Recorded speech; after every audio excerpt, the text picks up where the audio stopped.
Alors l'idée de cette conférence m'est venue en fait lors du rassemblement des maisons d'évangile qui a eu lieu à Grasse, et Grasse, capitale des parfums, et qui se retrouvait durant une journée capitale de l'évangile, si je peux me permettre.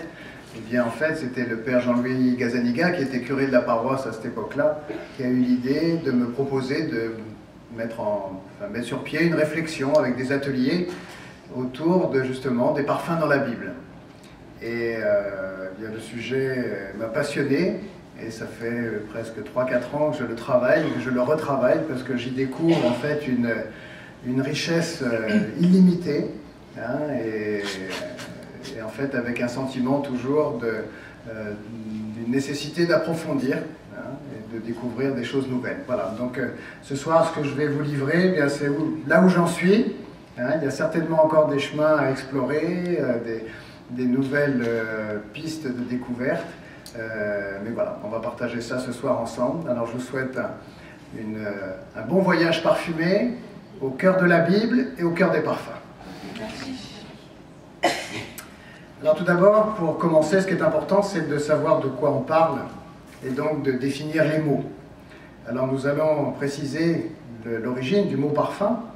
Parfum vient du mot latin parfumare ou perfumum, et en latin le préfixe par ou per signifie à travers, et fumare bien évidemment la fumée, ou fumum la fumée. Littéralement donc le sens du mot parfum voudrait dire à travers la fumée, par la fumée. On pourrait se poser la question du lien qu'il peut y avoir en fait entre la fumée et la religion. Comment sommes-nous arrivés à l'odeur un peu âcre d'une fumée, d'un bois ou d'autre chose, à des parfums plus sophistiqués, offrandes pour les dieux, mais aussi signe d'élégance et de raffinement, et pas que pour vous mesdames, pour nous aussi messieurs. Pour comprendre cette évolution, il nous faut remonter aux origines de notre humanité. L'homme, au cours des nombreuses étapes de son évolution, a petit à petit réalisé que des forces puissantes régissait le monde dans lequel il vivait. Certaines de ces forces étaient dangereuses et même porteuses de mort, comme la foudre, les éruptions volcaniques, les tremblements de terre, les inondations. L'homme impuissant face à ces catastrophes a fini par croire que ces manifestations violentes étaient le fait de puissances surnaturelles et qu'il était important de s'accorder leur bonne grâce pour les éviter et donc être protégés. Ainsi naquit petit à petit l'idée d'offrir à ces puissances, à ces dieux invisibles, des offrandes de toutes sortes. Les prémices de tous leurs produits, un fruit, du gibier. Et nous pouvons considérer cette démarche comme le début d'une forme de religion, dans le sens où elle exprime la recherche et l'élaboration d'une relation entre l'humanité et une puissance divine.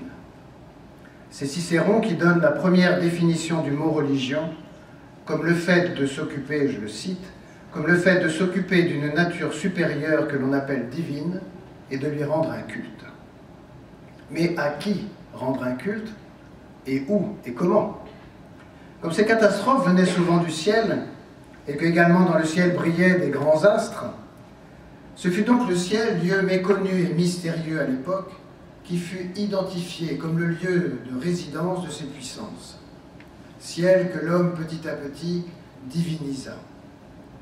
Se posa alors le problème d'établir un lien entre la terre et le ciel. Comment contourner les lois de la gravité?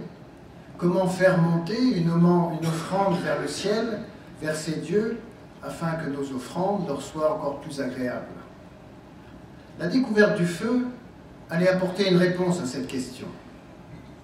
En effet, cette découverte permit à l'homme de transformer totalement son quotidien, et certainement que nos ancêtres très lointains remarquèrent que non seulement le feu chauffait, cuisait les aliments, mais également qu'il dégageait en brûlant de la fumée.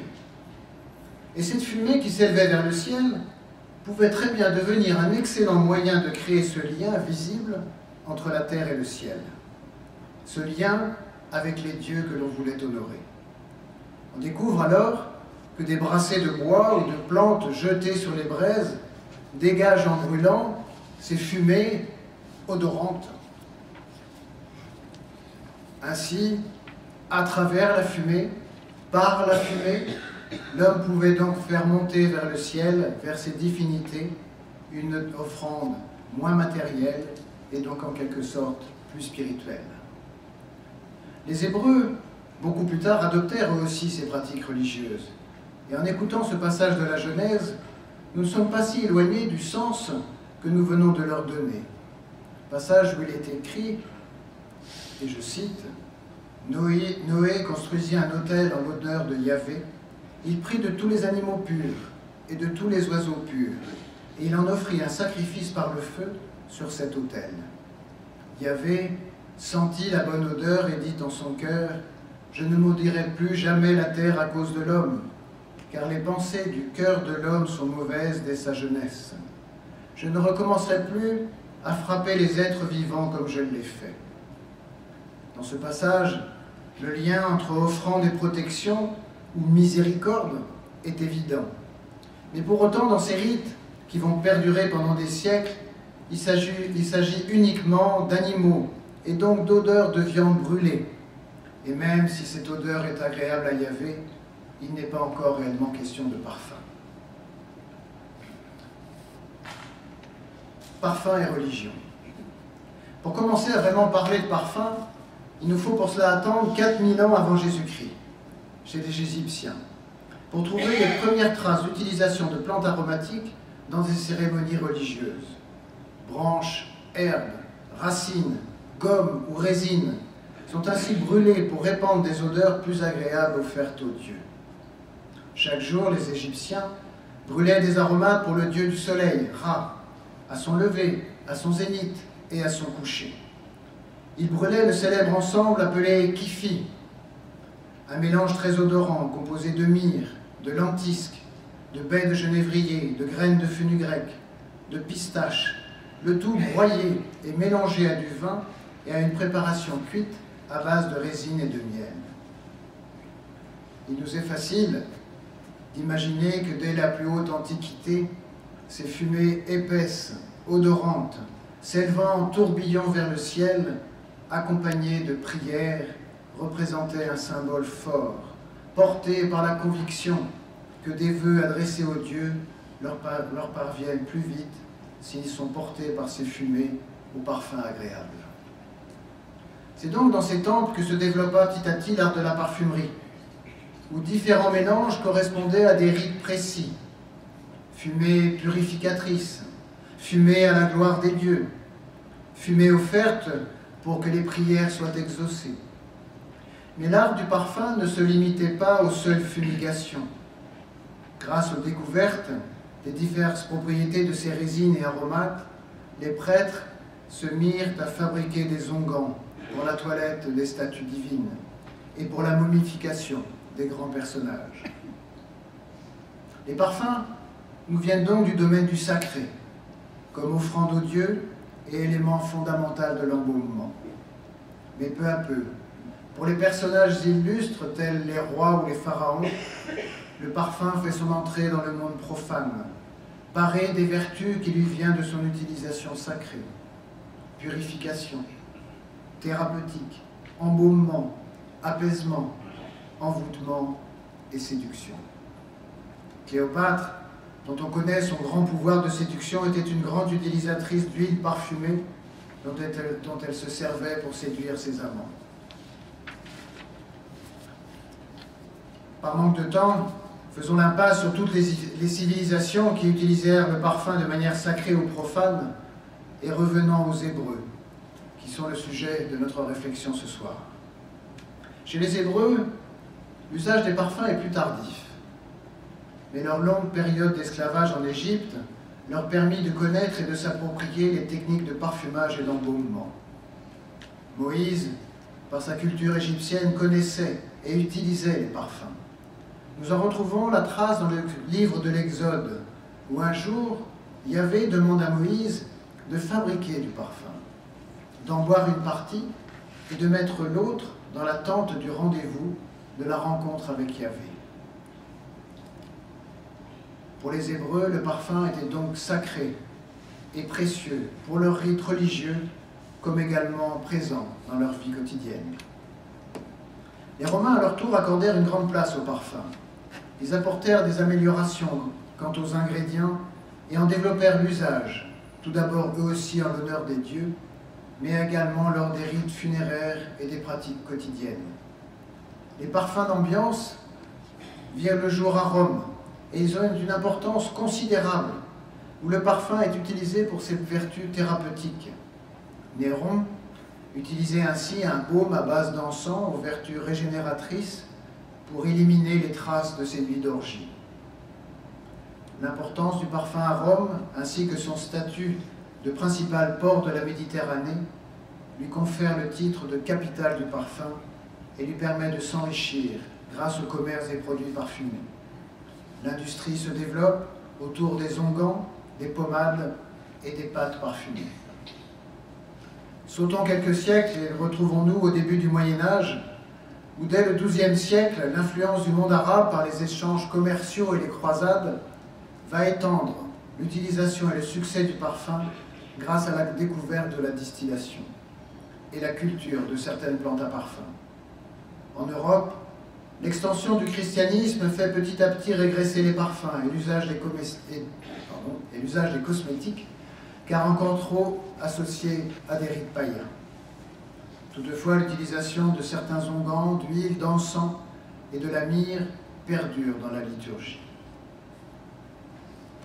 Cette introduction un peu développée était nécessaire pour réellement comprendre l'histoire et le rôle et la symbolique du parfum dans les religions, et ainsi mieux introduire pourquoi les parfums sont si présents dans la Bible, ce qui va être maintenant notre chapitre. Tout d'abord, d'où venaient ces parfums? Un passage de la Genèse nous renseigne à ce sujet. Un verset tiré de l'histoire de Joseph, vendu par ses frères à des nomades, est intéressant car il nous précise que déjà un commerce des résines et des plantes à parfum existait au Moyen-Orient. Les pays des cornes de l'Afrique, la Nubie et ceux du Moyen-Orient, l'Irak, l'Iran, ainsi que les rivages de la Méditerranée, récoltaient des gommes, cultivaient certaines plantes qui étaient ensuite acheminées à dos de chameau dans de longues caravanes qui traversaient les différents déserts de l'Égypte, différents déserts vers l'Égypte, important consommateur de parfums à l'époque. Et là, je cite dans la Genèse au chapitre 37, au verset 25, « Ils s'étaient assis pour prendre leur repas. Qu'en levant les yeux, ils aperçurent une caravane d'Ismaélites qui arrivaient de Galaad. Leurs chameaux étaient chargés de résine et de parfums précieux qu'ils transportaient en Égypte. »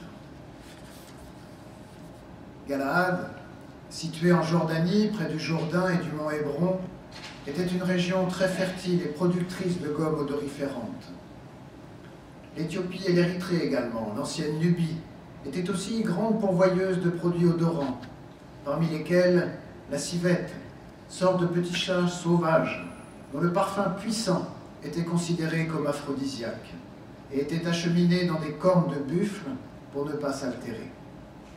C'est un de ces voyages qui nous est relaté dans ce passage du deuxième livre des Chroniques, au chapitre 9 et au verset 1. La reine de Saba avait entendu parler de Salomon, et elle vint pour le mettre à l'épreuve par ses énigmes. Elle arriva avec d'énormes richesses, des chameaux chargés de parfums, de l'or en grande quantité, ainsi que des pierres précieuses. Dans ce verset apparaît une dimension nouvelle de l'usage du parfum, la notion de cadeau et de séduction. Et nous savons combien ils furent efficaces sur Salomon. Ce double usage du parfum, de cadeau et de séduction, est toujours bien présent aujourd'hui dans nos traditions sociales. Jusqu'à présent, nous ne parlions que de parfums, de résines odorantes, sans précision sur l'origine botanique de ces parfums. L'encens est pour la première fois mentionné au début du livre de l'Exode, ce qui confirme le fait que c'est en Égypte que les Hébreux ont découvert cette résine et qu'ils l'ont gardée pour leur propre rite. Dans ce passage de l'Exode, Yahvé demande à Moïse toute une liste d'offrandes que les Hébreux devaient lui offrir. On retrouve là également de manière évidente ce que nous évoquions avec les peuples primitifs qui offraient aux dieux les prémices de leur récolte. Mais par contre, dans une relation radicalement différente, car ce n'est plus l'homme qui décide du choix de ce qu'il offre aux dieux, mais le Dieu, Dieu unique, qui demande les offrandes qu'il désire pour lui. Dans le livre de l'Exode, au chapitre 25, verset 1, Yahvé s'adressa à Moïse et lui dit : « Tu demanderas aux Israélites de verser une contribution pour moi, et tu recevras toutes leurs offrandes volontaires. Voici les produits que tu accepteras en contribution. L'or, l'or, l'argent, le cuivre, je n'ai pas tout cité, l'huile pour la lumière, le parfum pour l'huile et pour l'encens. » Quelques chapitres plus loin, Yahvé donne ses instructions à Moïse pour la préparation et l'utilisation de cet encens, qui, nous le voyons, n'est pas de l'encens pur, mais un mélange de différents produits odorants. Et c'est de ce passage de l'Exode qu'est venu le nom générique d'encens, tel que nous l'utilisons dans nos liturgies, et qui sont aussi des mélanges odorants adaptés aux différents temps et fêtes liturgiques. Exode chapitre 30, verset 34. Yahvé dit à Moïse : « Prends en quantité égale de la résine odoriférante, du styrax, du galbanum odoriférant et de l'encens pur. Tu en feras un parfum à brûler, comme en font les parfumeurs, salé, sans mélange et sain. Tu le réduiras en poudre et tu en mettras devant le témoignage et dans la tente du rendez-vous où je viens te trouver. Ce sera pour vous une chose très sainte. Vous ne ferez pas pour vous de l'encens semblable à celui-ci, car c'est un encens réservé à Yahvé. Celui qui en ferait un semblable pour le respirer serait retranché de son peuple. » Pour la première fois, il est précisé de manière claire par Yahvé la distinction entre le parfum réservé pour le sacré et celui pour le profane. Le sel, quant à lui, était employé comme conservateur et pour aider à la combustion. Et voici comment ce mélange était brûlé. On retrouve cette explication dans la Genèse au chapitre 30, verset 1. Tu feras un autel pour faire fumer l'encens. Tu le feras en bois d'acacia. Sa longueur sera d'une coudée, sa largeur d'une coudée, il sera carré, et sa hauteur sera de 2 coudées. Là, chaque matin, Aaron fera fumer l'encens parfumé. Il arrangera les lampes et fera brûler l'encens. Quand Aaron allumera les lampes à la tombée du jour, il fera encore fumer cet encens perpétuel devant Yahvé. Ce sera pour les générations et les générations. Vous ne ferez pas brûler sur cet autel un encens profane. Vous n'y ferez non plus ni sacrifice par le feu, ni sacrifice ordinaire, ni offrande de liquide. On pourrait dire que nous nous trouvons là devant le premier texte liturgique signifiant l'usage de l'encens comme offrande perpétuelle à Dieu. Offrande qui n'est plus le seul fait du désir de l'homme d'obtenir ses bonnes grâces, mais bien la réponse à une demande de Yahvé, de lui manifester respect et adoration. Nous sommes passés en quelque sorte de la superstition à la reconnaissance du Dieu unique et à son adoration perpétuelle. C'est ce que nous retrouverons plus tard dans la prière de l'Église, louange et adoration perpétuelle offerte à Dieu par tous les priants.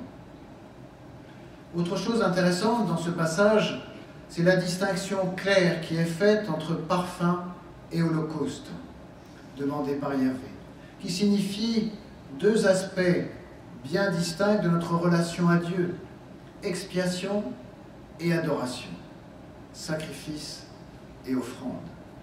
Séparés dans l'ancienne alliance, mais unis et rassemblés dans le Christ, dans la nouvelle, qui en sa personne a fait l'offrande de sa vie en signe de respect et d'obéissance à son Père dans le sacrifice de la croix pour le pardon de nos péchés.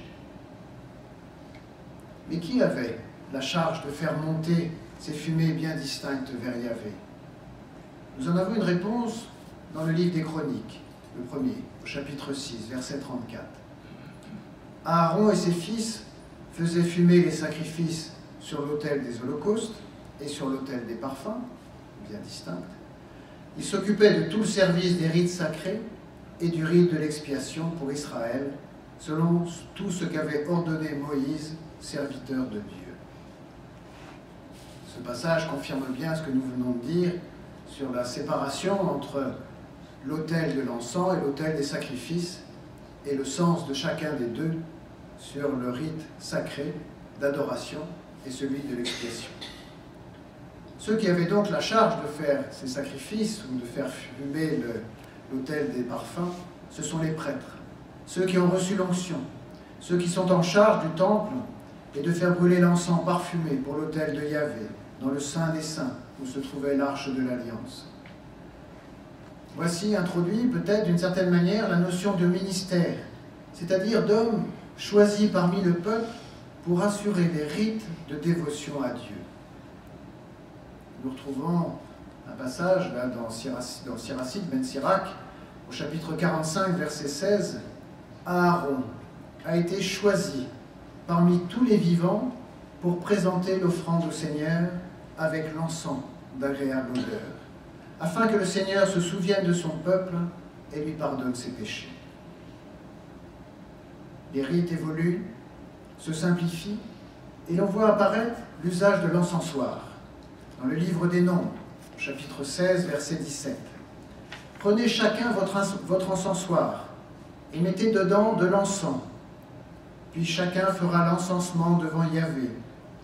Toi et Aaron, vous aurez aussi chacun votre encensoir. » Un autre passage dans le livre de la Genèse nous confirme le rôle des odeurs et leur efficacité pour obtenir la miséricorde de Dieu, son pardon.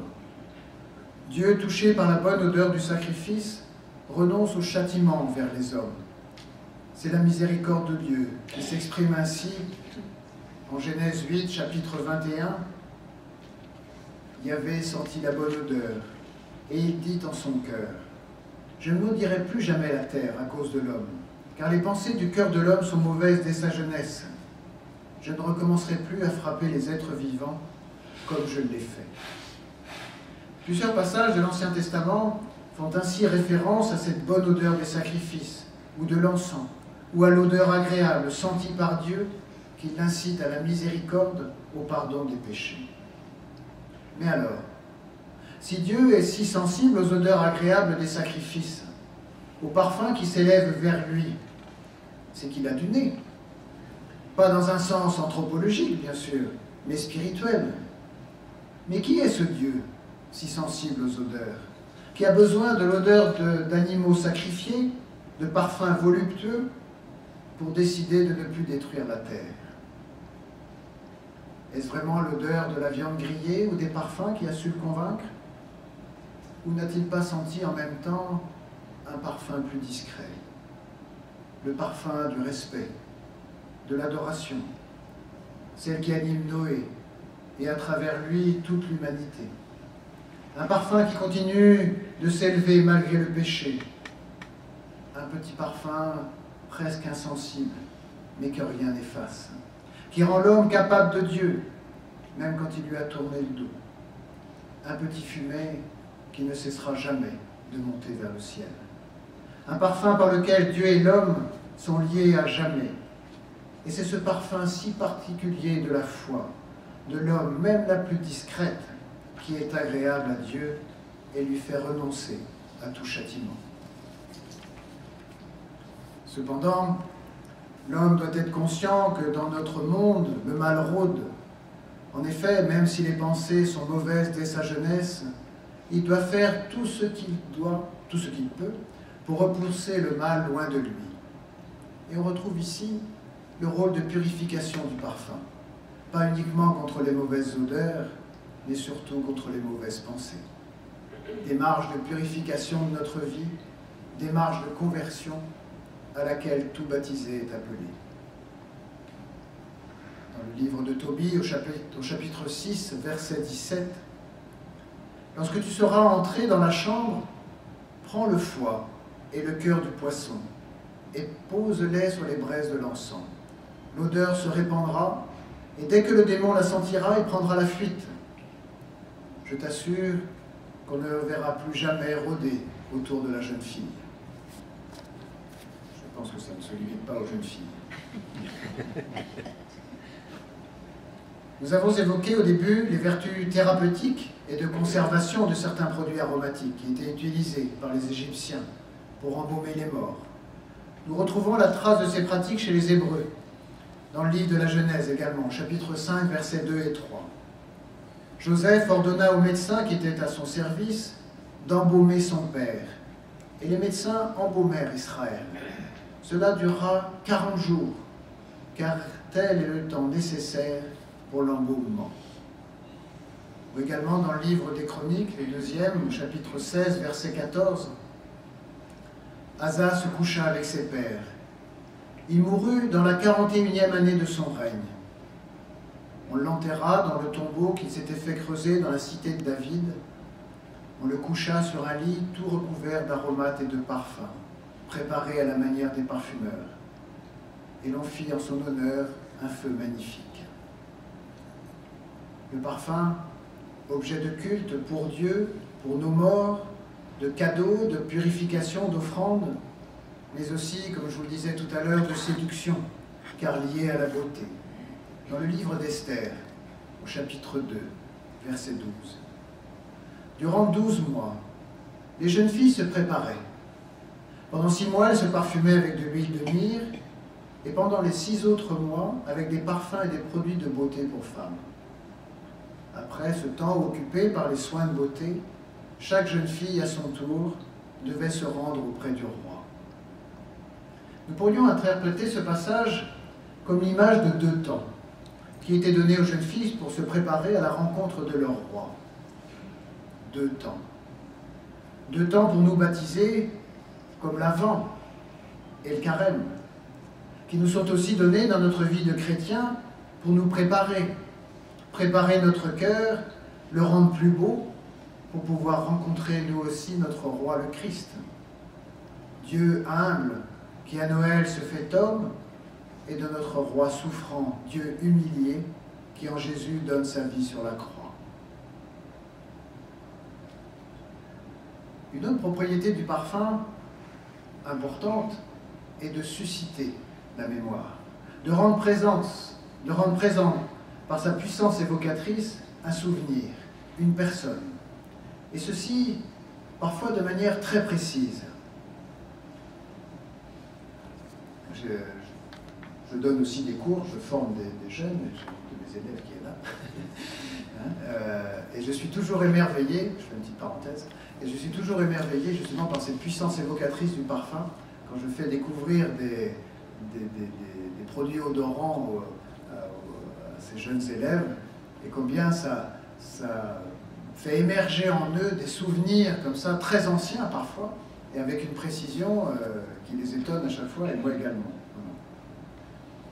Et d'ailleurs, c'est ça ce que j'avais écrit, combien de jeunes filles reprennent le parfum de leur mère, en souvenir de la tendresse maternelle qui les a accompagnées pendant leur enfance. Et on retrouve ça aussi dans la Bible. Dans un passage de Siracide, chapitre 49, verset 1, la mémoire de Josias a un parfum d'encens, préparé avec tout l'art du parfumeur. C'est comme un miel doux à la bouche, c'est comme une musique au milieu des festins et des vins. Enchanteur, ça. Mais n'est-ce pas également un sens de l'usage de l'encens dans nos liturgies? Honorer Dieu, mais également manifester sa présence. Faites sentir à n'importe quelle personne de l'encens, elle vous répondra immédiatement que cette odeur lui rappelle l'Église, même si elle n'y est pas rentrée depuis de nombreuses années. Mais cette association de l'odeur de l'encens avec le lieu du culte est quelque chose de très fort et d'ancré en nous. Et la messe, le sacrement de l'Eucharistie, n'est-il pas pour nous chrétiens ce sacrement qui nous fait revivre chaque dimanche la mort et la résurrection du Christ? Ce qui nous fait revivre et nous redit la présence du Christ ressuscité, vivant au milieu de nous aujourd'hui, et même si nous ne le voyons pas physiquement. Voilà pourquoi l'encens qui s'élève au-dessus de l'autel est à la fois signe d'adoration mais également signe d'une présence. Comme nous l'avons vu, le parfum est très présent et signifiant dans l'Ancien Testament.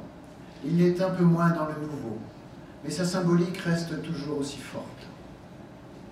Bien sûr, le passage que nous connaissons tous est celui de l'adoration des rois mages devant Jésus dans l'évangile de Matthieu, au chapitre 2, verset 11. Ils entrèrent dans la maison, ils virent l'enfant avec Marie sa mère, et se prosternèrent pour l'adorer. Ils ouvrirent alors leur coffre et lui firent des cadeaux, de l'or, de l'encens et de la myrrhe. De l'or comme à un roi, de l'encens pour honorer sa divinité, et la myrrhe pour souligner son humanité et sa sépulture, parce que c'était le parfum dont on embaumait les morts. Rituel que nous retrouvons dans le geste symbolique que fait Marie en offrant du parfum à Jésus. Nous ne savons pas de manière précise de quelle Marie il s'agit. Marie, sœur de Marthe, ou Marie de Magdala, Marie-Madeleine, qui deviendra la patronne des parfumeurs. Le geste de cette Marie est un événement très marquant, car rapporté par les 4 évangélistes. Geste prophétique, dans le sens où il préfigure la passion et la mort de Jésus. Mort qui nécessitera l'embaumement de son corps, comme le voulait la tradition juive. Matthieu au chapitre 26, verset 1. Une femme s'approcha de lui. Elle apportait un vase d'albâtre avec du parfum de myrrhe de grande valeur. Et elle répandit le parfum sur sa tête, pendant qu'il était allongé avec les invités. En voyant cela, les disciples s'indignèrent. Pourquoi ce gâchis? On aurait pu vendre ce parfum très cher et donner l'argent aux pauvres. Mais Jésus s'en aperçoit et il leur dit, « Pourquoi cherchez-vous des ennuis à cette femme? Ce qu'elle vient de faire pour moi est une bonne œuvre. Des pauvres, vous en aurez toujours avec vous, mais moi vous ne m'aurez pas toujours. Elle préparait déjà ma sépulture quand elle a versé sur mon corps ce parfum de myrrhe. » Et Marc reprend lui aussi au chapitre 14, verset 3. Elle a fait ce qui lui correspondait, elle a embaumé par avance mon corps pour la sépulture. Jean, au chapitre 12, amène une précision. 6 jours avant la Pâque, Jésus vint à Béthanie, là où était Lazare, celui que Jésus avait fait se lever d'entre les morts. Là, on lui prépara un dîner, Marthe faisait le service, et Lazare était l'un des convives à côté de Jésus. Or, voici que Marie prend un flacon de parfum, du vrai nard, extrêmement cher, et elle le verse sur les pieds de Jésus. Puis elle essuie les pieds avec ses cheveux, pendant que l'odeur du parfum remplit la maison. Différence sur le nom du parfum évoqué. Avec Matthieu et Marc, on était sur la myrrhe, et là nous sommes sur le nard. Le nard est sans doute l'un des plus anciens parfums orientaux connus. Il s'agit sous forme d'huile d'un parfum de couleur ambrée, à l'odeur puissante et capiteuse. C'est un parfum très rare et de grand prix, réservé aux grands personnages. Dans certaines traductions, il est cité également dans le livre des Cantiques. C'est un parfum dont on ne se sert plus aujourd'hui, parce qu'il atteint des prix exorbitants. Et on lui a trouvé des substituts naturels, je vous rassure, d'égale qualité. Seul Luc ne rapporte pas cet événement comme annonçant la mort de Jésus. Pas de manière explicite en tout cas. Et d'ailleurs, il est le seul à ne pas nommer le nom du parfum que Marie apporte aux pieds de Jésus. Car ce n'est pas le parfum qu'elle répand d'abord sur les pieds de Jésus, mais ses larmes. Larmes de souffrance, larmes de repentir, larmes de compassion peut-être, en pensant ce que Jésus va vivre dans sa passion. L'évangéliste ne nous le dit pas. Luc, chapitre 7, verset 36. Un pharisien avait invité Jésus à manger chez lui. Il entra dans la maison du pharisien et s'allongea pour le repas. Or, dans cette ville, il y avait une femme, connue comme pécheresse. Sachant que Jésus était à table dans la maison du pharisien, elle se procura un vase précieux rempli de parfums. Elle se tenait en arrière, aux pieds de Jésus, et elle pleurait. Bientôt, ses larmes commencèrent à inonder les pieds de Jésus. de ses cheveux et les essuyait et les embrassait longuement, puis elle y versait du parfum. Luc donne à ce geste de Marie une portée théologique, dans le sens où il nous permet de découvrir, de croire que le don de la vie de Jésus sur la croix est le signe de la miséricorde de Dieu, qui nous dit que le Christ est venu pour les pécheurs que nous sommes et qu'il a donné sa vie pour nous sauver. Sauvés, libérés du mal, de la haine, nous pourrons répandre à notre tour, autour de nous, la bonne odeur du Christ, la bonne odeur de l'amour. C'est ce que nous retrouvons dans Ézéchiel, au chapitre 20, verset 41. « Lorsque vous serez sortis du milieu des peuples et que je vous aurai rassemblés du milieu des pays où vous avez été dispersés, vous serez pour moi comme un parfum d'agréable odeur. C'est alors que par vous, je ferai voir aux nations ma sainteté. » Ou dans Siracide, chapitre 39, verset 14. « Comme l'encens, répandez une odeur agréable. Faites éclore vos fleurs comme le lys. Donnez votre parfum et chantez un cantique. Bénissez Yahvé pour toutes ses œuvres. » Et dans ce passage bien connu de saint Paul, dans la deuxième lettre aux Corinthiens, au chapitre 2, verset 14, « Remercions Dieu qui nous entraîne toujours dans la marche victorieuse du Christ et se sert de nous pour répandre en tout lieu le parfum de sa connaissance.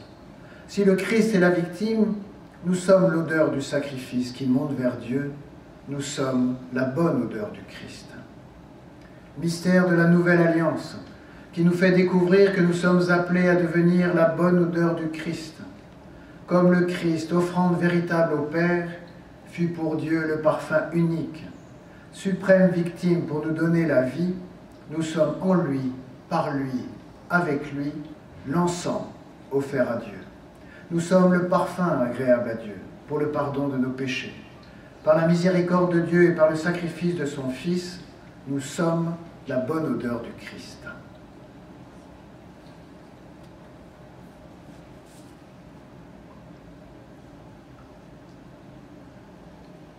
Nous allons sentir et découvrir ensemble maintenant 3 matières premières, 3 parfums qui sont cités de manière répétitive dans la Bible. Et en même temps que je vais vous raconter leur histoire, eh bien vous allez pouvoir les sentir et apprécier justement cette puissance évocatrice du parfum.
Donc là, ce que vous sentez, ou ce que vous allez sentir, c'est de la résine d'encens pure.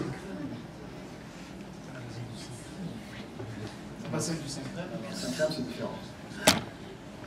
C'est de l'encens, la résine d'encens pure.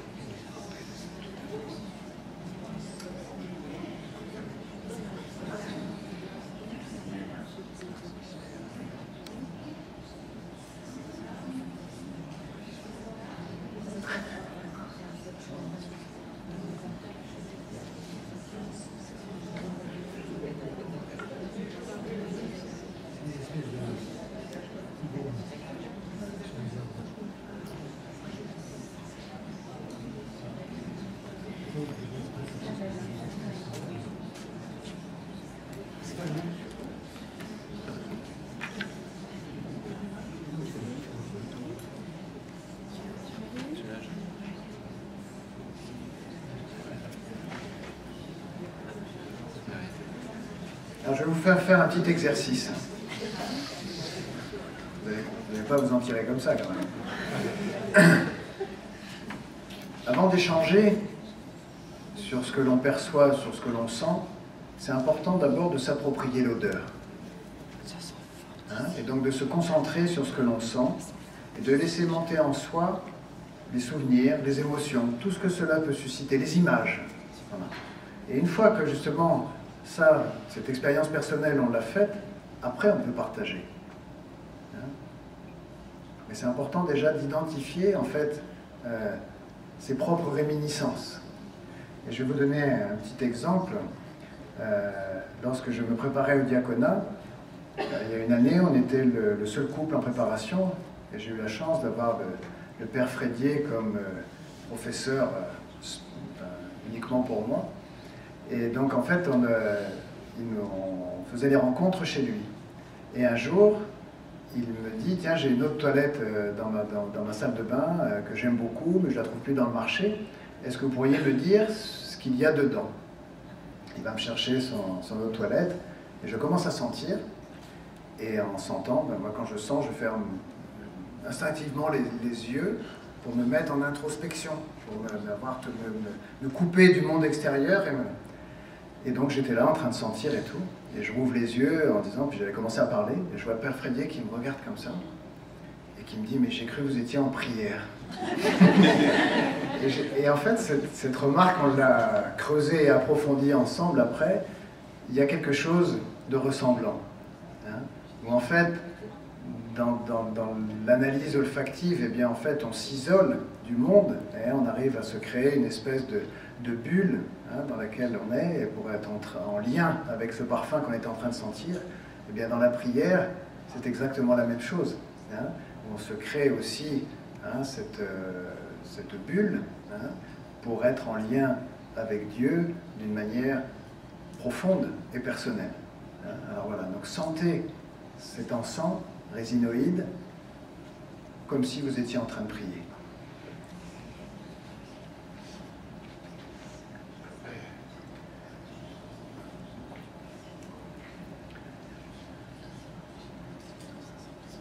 Alors l'encens. L'encens, c'est une gomme. Je pense que vous l'avez vu si vous l'avez touché un peu avec vos doigts. Comme on dit ici, ça pègue un peu. Donc c'est une résine qui est recueillie sur un arbuste qui pousse en Arabie. Son nom encens vient du latin incensum. C'est pas que je suis un fanat du latin, quoique j'étais bon élève, c'est parce que c'est la racine de pas mal de nos mots. Ce qui signifie ce qui est brûlé. Il existe également une autre traduction latine pour l'encens qui est tus ou turis, et qui a donné le mot turiféraire, que nos liturgistes connaissent bien, signifie, en fait, qui dénomme le ministre ou le servant, qui est spécifiquement en charge de l'encens pendant les célébrations. L'encens, c'est le premier parfum de l'humanité. Déposé sur des charbons, il dégage une fumée odorante. Pour mieux le brûler, on le réduit en petits grains. Selon les rites ou les temps liturgiques, on peut lui adjoindre d'autres matières odorantes, de benjoin, du jasmin, de la rose. L'usage de l'encens pour honorer les divinités est un des rites universels communs à plusieurs cultes et plusieurs cultures. L'encens était une denrée rare et précieuse, c'est pourquoi elle était offerte aux dieux, mais aussi à des personnages de marque, à des rois. Rappelez-vous le cadeau de la reine de Saba à Salomon et des mages à l'enfant Jésus. Dégageant en brûlant une fumée bien visible, l'encens est devenu très vite pour le peuple d'Israël le symbole de la prière qui monte vers Dieu. Comme on le dit dans le psaume 140. Que ma prière, Seigneur, s'élève comme l'encens devant ta face, comme mes mains levées pour l'offrande du soir. L'Apocalypse aussi reprend cette liturgie au chapitre 8, versets 3 et 4. Un autre ange est venu qui se tenait à côté de l'autel de l'encens, et on lui a remis un encensoir d'or avec beaucoup d'encens. C'étaient les prières des saints qu'il devait présenter devant Dieu sur l'autel d'or, l'autel de l'encens. Et la fumée de l'encens, c'est-à-dire les prières de tous les saints, est montée vers Dieu de la main de l'ange. Alors vous voyez, quand parfois dans certaines célébrations, on a l'impression que l'encens est utilisé de manière un peu excessive, eh bien, au lieu de râler, dites-vous que c'est la prière de tous les saints qui est en train de monter vers Dieu. Et vous verrez cette fumée d'encens d'une manière peut-être un peu différente. Durant les 3 premiers siècles de l'Église, les chrétiens ne firent pas l'usage de l'encens. Très utilisé dans les rites païens, il y avait risque de confusion. C'est donc à partir de la conversion de l'Empire romain au IVe siècle que l'usage de l'encens prend sa place de manière grandissante dans la liturgie chrétienne. Et il reçut progressivement une signification plus riche et plus profonde, en référence à l'Ancien Testament. L'encens, symbole de la prière qui monte vers Dieu, mais aussi marque d'adoration rendue à Dieu, à l'image du Christ, comme je vous le disais tout à l'heure, qui s'est offert à son Père en signe d'adoration et d'obéissance. C'est également une marque d'honneur dont on entoure les personnes et les objets qui sont offerts à Dieu. De plus, l'odeur de l'encens nous invite à nous mettre en présence de Dieu. Ainsi, dans les messes solennelles, l'évêque ou le prêtre encense la croix, le corps et le sang du Christ sur l'autel, en lien avec le sacrifice du Christ offert pour nous sauver. L'évangéliaire aussi est encensé avant la lecture de l'Évangile en signe de respect et d'adoration de la parole de Dieu. L'encensement des fidèles est un honneur rendu au Christ présent en eux. Et c'est la raison pour laquelle la dépouille mortelle des baptisés est encensée lors de la célébration des obsèques. Par ce geste, l'Église honore la créature que Dieu a faite à son image et également en signe de l'honneur qui est dû à un temple de l'Esprit Saint. Alors, est-ce que vous avez découvert tout ça en s'entendant ensemble? Non. Vous avez certainement découvert d'autres choses. On va sentir maintenant la myrrhe.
Pas m'en souvenir, venir.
Dans la myrrhe, on peut découvrir des odeurs de réglisse.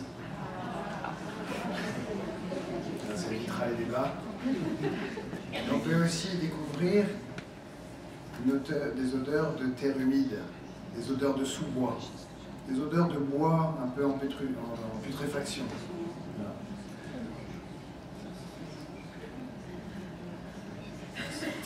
ce qui explique en partie, pas uniquement, pourquoi en fait cette gomme, cette résine était utilisée pour l'embaumement des morts, parce qu'il y a pour moi, quand on sent la myrrhe, une odeur de quelque chose de confiné, qui pourrait l'être un tombeau, quelque chose de fermé.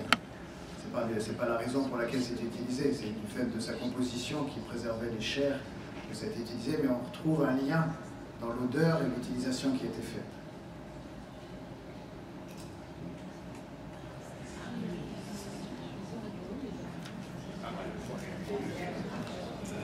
Donc la myrrhe, c'est une gomme, une résine aromatique produite par l'arbre à myrrhe.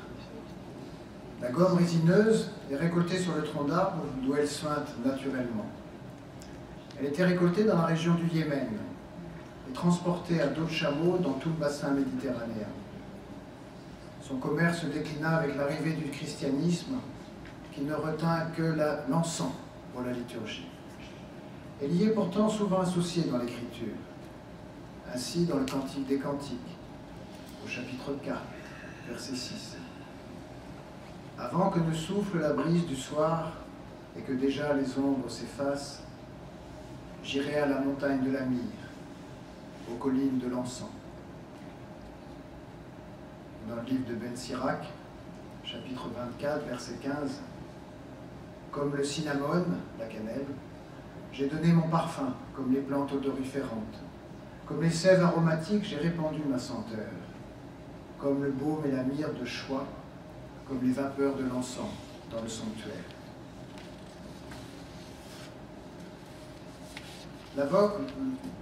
La myrrhe évoque aussi la joie des noces, les joies de l'amour, avec une certaine sensualité, toujours dans le Cantique des Cantiques, chapitre 1, verset 13.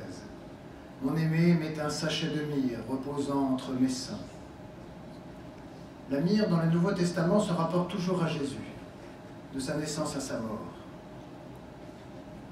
Jésus, après son simulacre de procès, est condamné à mort et porte sa croix jusqu'au Golgotha. Je cite saint Marc. Ils conduisirent Jésus à l'endroit qu'on appelle Golgotha. Arrivé là, ils lui donnèrent un mélange de vin et de myrrhe, mais Jésus ne voulut pas en prendre. On lui offre de la myrrhe pour deux raisons. D'abord, puisqu'en fait, ça avait des propriétés sédatives, ça a toujours, des propriétés apaisantes, sédatives. On peut penser que ceux qui lui ont donné, enfin les Romains qui lui ont donné ça à boire, avaient un minimum de compassion devant la souffrance de Jésus.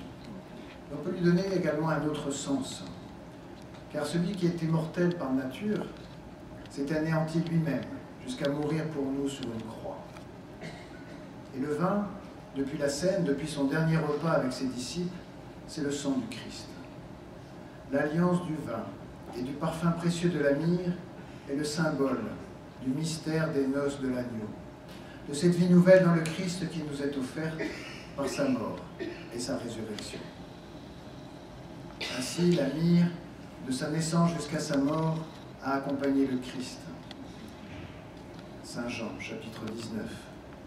Nicodème vint aussi, celui qui au début avait rencontré Jésus de nuit. Il amenait près de 100 livres. 100 livres de myrrhe, 100 livres d'huile, de myrrhe et d'aloès. Ils prirent le corps de Jésus et l'enveloppèrent de bandes par-dessus les huiles parfumées, comme c'est la coutume chez les Juifs pour ensevelir. Voilà pourquoi certains pères de l'Église ont associé les larmes de myrrhe récoltées sur l'arbre que l'on doit blesser, incisées pour récupérer la gomme, aux larmes du Christ. Larmes du Christ devant le tombeau de Lazare, devant Jérusalem et au mont des Oliviers. La myrrhe symbolise les souffrances du Christ qui sont à la base de notre salut. Jésus n'a pas été indifférent à nos misères humaines, mais il a communié avec elles et les a portées dans sa chair jusqu'à la croix, pour que nous soyons sauvés.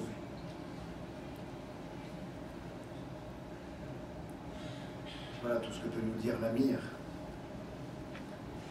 On va sentir maintenant une gomme un peu particulière.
puissant, ça. Hein.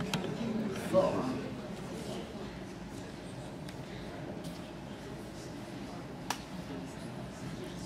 Le galbanum, c'est aussi une gomme, mais qui elle est issue des racines d'un arbrisseau, hein, que vous voyez là à l'écran, qui pousse en Iran ou en Afghanistan, et qui est toujours utilisé en parfumerie. Son parfum est obtenu par distillation de ces racines ou en récoltant la gomme après l'incision du bulbe. Le galbanum n'est cité qu'une seule fois dans la Bible, mais sa symbolique est très importante.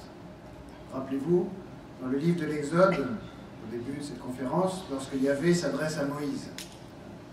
Yahvé dit à Moïse, prends en partie égale de la résine odoriférante, de l'ongolome ou du styrax, du galbanum odoriférant et de l'encens pur. Tu en feras un parfum à brûler comme en font les parfumeurs. Le galbanum, comme l'odeur que vous sentez, dégage en brûlant une fumée âcre. De ce fait, il était utilisé pour éloigner les serpents. Mélangé à du vin ou de la myrrhe, il était efficace contre les piqûres de scorpions. Sa faculté à éliminer les animaux nuisibles lui confère très rapidement une symbolique particulière que certains auteurs antiques associent aux forces du mal. Le galbanum est le signe, dans cet encens demandé par Yahvé à Moïse, le symbole de notre humanité, enracinée dans la terre, et avec tout ce qu'elle représente. Il est intéressant de constater que Yahvé, dans la constitution de la première offrande, mélange en quantité égale l'encens de la divinité et le galbanum de notre humanité. Dieu n'est pas loin de l'homme, et il ne peut se dissocier de notre humanité. Et la preuve, c'est qu'il a envoyé son Fils, qui a pris notre condition humaine, pour nous dire, pour nous donner sa parole. Par le Christ, avec le Christ, Dieu ne peut recevoir notre offrande que si elle est empreinte de notre humanité. Quand on sent le galbanum et qu'on revient sur l'encens, on a l'impression que l'encens ne sent plus. Voilà. Eh bien, c'est un peu l'image de notre monde. C'est que si on s'arrête à simplement ce qui est visible, à ce que notre humanité est capable de produire, eh bien, il nous est difficile de sentir Dieu, de le discerner. Pour pouvoir sentir l'encens, pour pouvoir se rendre proche de Dieu, eh bien, il faut pouvoir mettre un peu de côté ce qui peut nous saturer au niveau de notre humanité.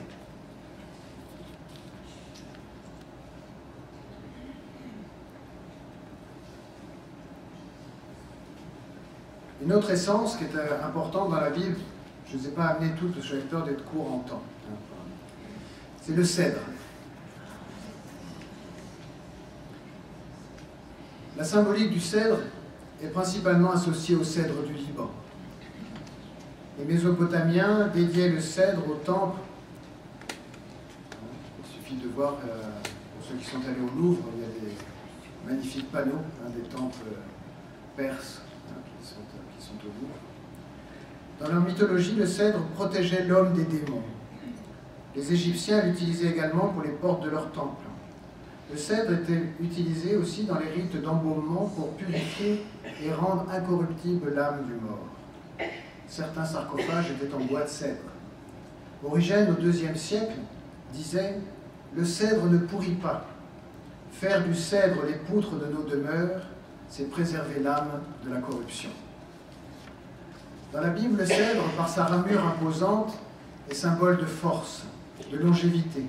Et il est également utilisé pour la construction des palais et des temples. Salomon, vers 976 avant Jésus-Christ, utilisa largement le bois de cèdre pour la construction du premier temple de Jérusalem. Et c'est ainsi qu'il s'adressait au roi Hiram, dans le deuxième livre des Chroniques, au chapitre 7. « Envoie-moi du Liban, du bois de cèdre, du cyprès, du bois de santal, car je sais que tes serviteurs savent abattre les arbres du Liban. Les serviteurs travailleront avec les tiens. Ils me prépareront du bois en quantité, puisque la maison que je désire construire doit être grande et magnifique. » dans le premier livre des Rois, chapitre 14. Salomon construisit la maison et l'acheva. À l'intérieur, les murs étaient couverts, depuis le sol jusqu'au plafond, avec des planches de cèdre. Tout l'intérieur était couvert de bois, et le sol était couvert d'un plancher de cyprès. Le fond de la maison était recouvert de planches de cèdre, depuis le sol jusqu'au plafond. C'est là qu'il construisit le Saint des Saints. Le cèdre, matériau hautement symbolique, mais comme tout parfum, toute odeur, moyen de séduction, moyen de dire la beauté des femmes, comme de manière très poétique dans le Cantique des Cantiques, chapitre 4, verset 11. Tes lèvres, épouse, distillent du nectar, lait et miel se cachent sous ta langue, et la senteur de tes vêtements est comme le parfum du Liban. Le cèdre n'est pas cité dans le Nouveau Testament, mais une vieille tradition dit que le bois de la croix aurait été fait en cèdre pour la traverse et en olivier pour le pieu. Nous retrouvons là deux symboles forts, celui du cèdre pour ses qualités purificatrices de l'âme et l'olivier, symbole de vie, deux vérités que Jésus a rassemblées en lui sur la croix.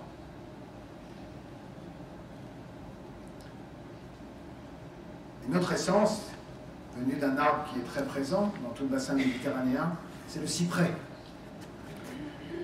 La symbolique du cyprès depuis bien longtemps est celle de la vie éternelle. Son feuillage toujours vert, son bois imputrescible, son odeur qui rappelle celle de l'encens. Cet arbre sacré, chez de nombreux peuples, grâce à sa longévité et à sa verdure persistante, est appelé arbre de vie. Et c'est certainement la raison pour laquelle c'est l'arbre qui orne nos cimetières, en signe de la vie éternelle, donnée par le Christ à tous les baptisés. Dans la Bible, le cyprès est toujours associé au cèdre, comme bois de construction, comme nous l'avons entendu dans le passage précédent. Et dans Isaïe, au chapitre 55, nous retrouvons également cette notion d'éternité qui symbolise le cyprès. Verset 13. Le cyprès se lèvera à la place du buisson, et l'on verra le myrte à la place de l'ortie. Ce sera un honneur pour Yahvé, un signe éternel qui ne disparaîtra pas.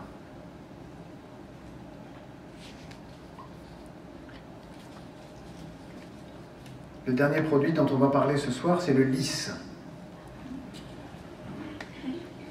Le lys symbolise la pureté et la beauté.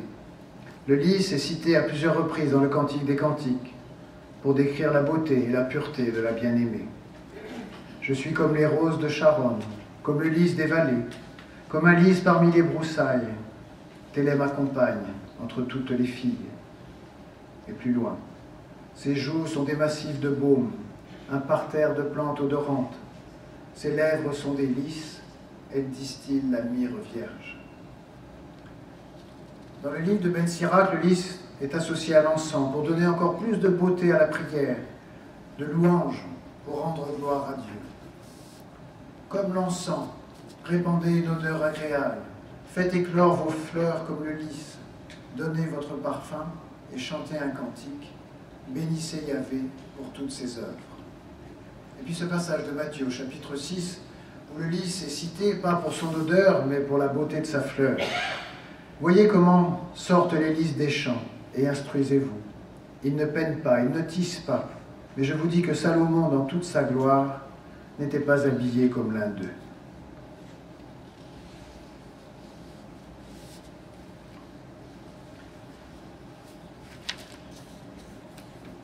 Nous terminerons par le parfum et sa symbolique dans la liturgie chrétienne et en quoi cela peut être une catéchèse parfumée pour chacun d'entre nous, même si déjà tout au cours de mon propos, ça affleurait.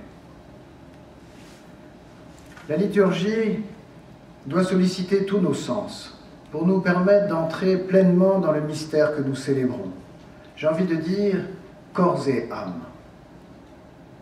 Concentrons-nous sur celui qui nous intéresse ce soir, l'olfaction. Avons-nous fait attention, lorsque nous rentrons dans une église, aux odeurs auxquelles nous pouvons être sensibles? On a parlé de l'encens tout à l'heure. Mais il y a aussi le parfum des fleurs. Il y a l'odeur de cire chaude, hein, des cierges qui sont en train de brûler pour tel ou tel saint. Il y a aussi l'odeur de l'eau de toilette de la personne qui est à côté de moi ou devant moi, qui est un peu forte et qui peut me gêner. Et pendant la liturgie, il y a l'encens, mais aussi le Saint-Crème. Le Saint-Crème est une odeur importante dans notre liturgie. Ce mot crème vient du grec chrisma, onguent, parfum. Et c'est un mélange d'huile d'olive et d'un parfum spécialement composé à cette intention. Mélange d'huile essentielle, de lavande, de romarin, de bergamote, lié à des baumes de benjoin ou de vanille. Le Saint-Crème, on l'a vécu très dernièrement autour de notre évêque, est consacré au cours de la messe chrismale. Appelée ainsi puisque c'est au cours de cette messe que l'évêque bénit les saintes huiles. La consécration du Saint-Crème est le signe de la reconnaissance par Dieu de la place des parfums dans la vie humaine et l'affirmation de leur rôle dans la liturgie. En effet, le parfum tient une grande place dans nos vies. Et il suffit pour cela de voir le nombre de nouveaux parfums qui sont mis chaque jour sur le marché, des publicités autour du parfum qui inondent nos journaux, nos abribus, la place que tient le parfum dans les cadeaux. Cette importance vient du fait que le parfum est devenu au cours des siècles le symbole de l'amour que nous voulons montrer ou donner aux autres, mais aussi de l'amour que nous voulons recevoir des autres, ou susciter chez les autres. Nous trouvons dans le parfum toutes les harmoniques de l'amour. Le parfum, comme l'amour, est lié à la fête, à la joie, à la beauté. Il évoque la gratuité. Il n'est pas indispensable, mais il change la vie. Il attire l'attention sur une personne, même si on ne la voit pas. Il permet d'identifier quelqu'un ou un souvenir. De plus, le parfum se mêle naturellement à l'air ambiant, créant ainsi une atmosphère particulière. Il en est de même de l'amour, qu'on ne peut pas voir, mais qui change le climat d'une rencontre. En dansant au flacon de Marie-Madeleine sur les pieds de Jésus, son geste, nous dit Jésus, sera annoncé dans toutes les nations parce qu'il est le signe de l'amour que cette femme lui a manifesté. À l'inverse du parfum, une mauvaise odeur évoque le contraire de l'amour. Elle repousse au lieu d'attirer. Une mauvaise odeur exprime le rejet, l'éloignement, la séparation. Il suffisait de vous voir tout à l'heure sentant le galbanum, j'entendais certains qui faisaient « Oh !» voilà, ce rejet. Voilà.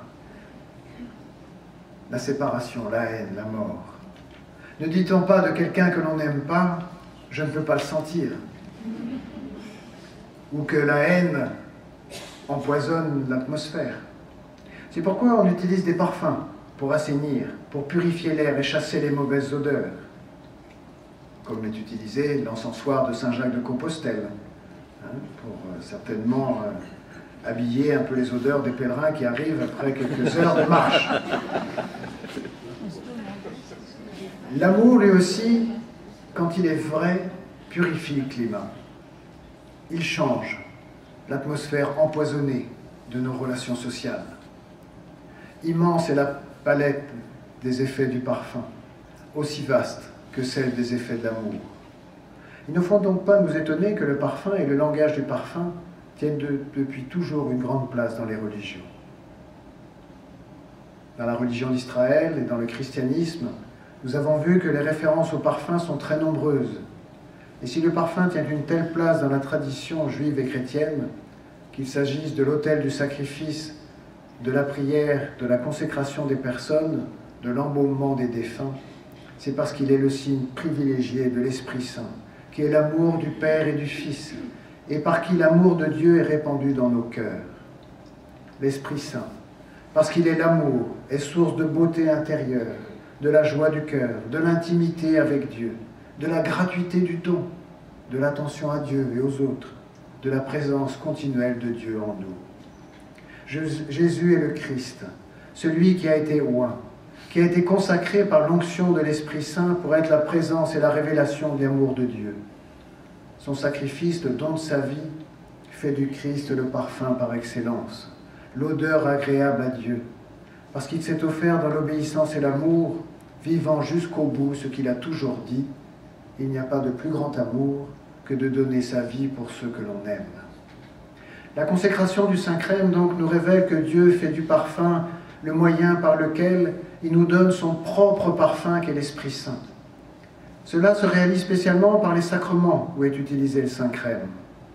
Par le baptême, Dieu donne aux baptisés le parfum de l'Esprit Saint qui leur apporte l'amour, la purification de la mauvaise odeur du péché, qui fait d'eux dans le Christ des fils ou des filles comblés de joie, de beauté, d'intimité divine, de fraternité dans l'Église et de rayonnement apostolique. Par la confirmation, Dieu donne aux confirmés le parfum de l'Esprit Saint. Par lui, il leur redit sa joie de les avoir choisis dans le Christ comme ses fils ou ses filles, et il leur confirme son choix. Par le parfum de l'Esprit Saint, il leur donne la capacité de grandir dans l'amour pour lui et les uns pour les autres, et il les appelle à trouver leur vocation pour être le parfum du Christ au cœur de l'Église et du monde. Par le sacrement de l'ordre, Dieu donne aux évêques et aux prêtres le parfum de l'Esprit Saint qui les remplit de l'amour de Dieu, qui les consacre au Christ dans tout leur être, qui les envoie annoncer le parfum de l'Évangile, comme le dit notre pape François, répandre le baume du pardon de Dieu sur nos blessures et nos fragilités, offrir au nom du peuple chrétien le parfum du sacrifice du Christ, le parfum de l'amour. Au cours de son histoire, dans le prolongement de la tradition juive, l'Église a utilisé et utilise les parfums dans sa liturgie. L'encens, le Saint-Crème, les fleurs. Dieu se communique à nous et nous allons à lui avec tous nos sens.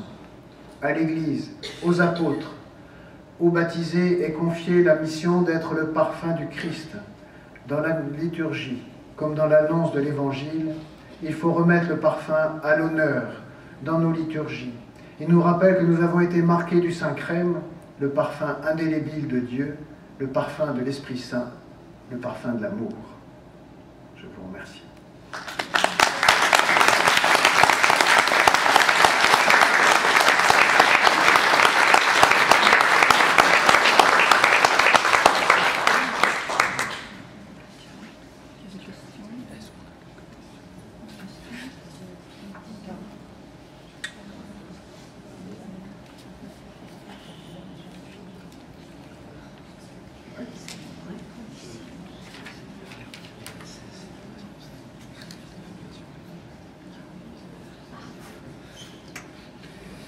Voilà, tout d'abord, merci Philippe pour, dans ce temps pascal, d'avoir permis quelque part de ressusciter nos mémoires aussi. Nous avons une dizaine de minutes, un quart d'heure peut-être de questions, voilà, pour ne pas partir trop tard et surtout pour vous permettre de rentrer au plus tôt. Voilà, si vous avez donc une ou deux questions. Au premier rang.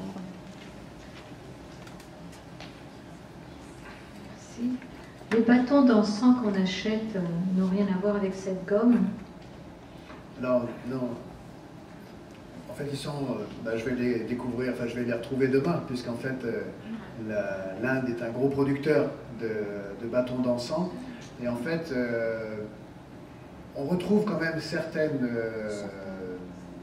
modes de fabrication. Les gommes ne sont pas les mêmes, mais le principe est identique, à savoir que l'on prend des produits pâteux, mélangés avec de la sciure de bois, parfois avec du miel, avec des choses un peu comme ça, et un parfum en grosse quantité. Les produits sont trempés après, enfin les sticks sont trempés comme ça dans le parfum, mais c'est une procédure un peu différente, Mais dans des liturgies, dans les temples en Inde ou en Asie, le principe est identique.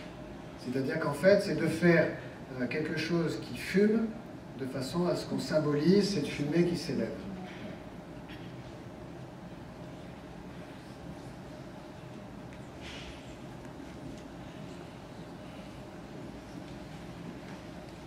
Dans la composition du Saint-Crème, est-ce que chaque composant a une signification? Parce que tu citais oui, la lavande, bergamote, romarin et tout ça. En fait, c'est des choix.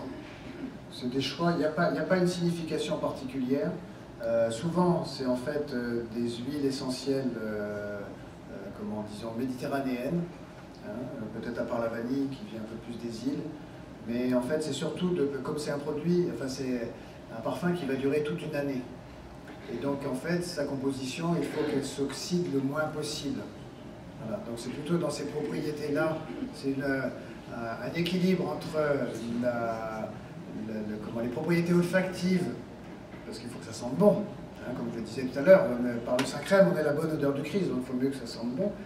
Et en même temps, je dirais, les antioxydants qu'il y a dans certains produits qui vont permettre que pendant toute une année, ça va sentir de manière agréable. Voilà. Mais ta question est intéressante parce que je disais à table tout à l'heure qu'avec un diocèse, on avait travaillé justement sur la symbolique du Saint-Crème en travaillant sur des odeurs particulières. Donc il n'y a pas d'obligation d'odeur.